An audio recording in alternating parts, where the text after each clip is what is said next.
What's up mga ka-Big Bites? Lakers may new big man, bagong recruit ni Luka.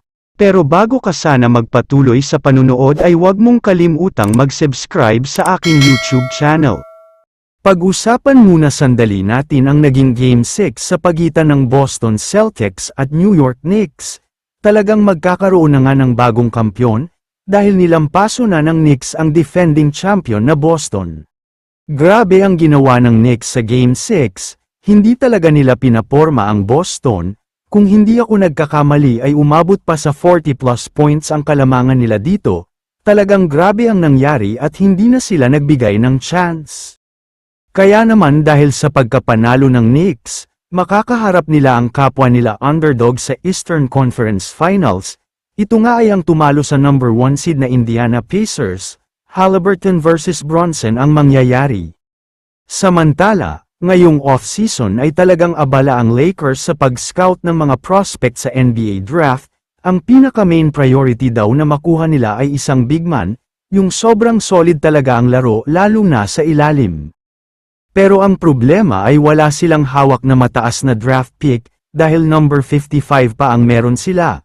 Kaya malamang sa malamang ay hindi na ito worth it para makakuha pa sila ng isang solid at quality big man. Kaya naman ayon sa multiple reports, nag-recruit daw si Luka Doncic mula sa Dallas Mavericks, former team nga niya ito na si Daniel Gafford. Gusto rin naman daw kasing lumipat nito sa Lakers para maging kakampi uli si Luka. Para sa mga hindi nakakaalam, isang solid na big man ang player na ito. Last season ay siya ang nangunguna sa NBA in terms of shooting percentage, sobrang sure ball talaga kapag tumira siya at sobrang mataas pa ang pagtalon niya. Kung kailangan ng Lakers ng isang shot blocker, kayang-kaya gampanan yan ni Gafford, talagang matindi siya pagdating sa pagsupalpal ng mga tira dahil isa siya sa mga leading players pagdating sa blocks per game.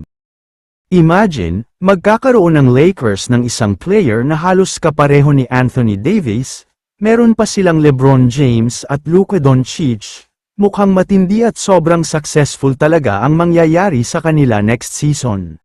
Sa tingin ko naman ay maganda talaga ang magiging chemistry ng mga players ng Lakers next season, hindi na rin ako magugulat at magtataka, kung sila ang maghahari at magiging champion sa susunod na season. Kaya naman kung kayo ang tatanungin, ano ang masasabi nyo sa balitang ito? I-comment mo naman ang opinion mo tungkol sa tanong na ito. Dito na muna nagtatapos ang video na ito. Maraming salamat sa panunood mga ka-Big Bites. God bless sa inyong lahat.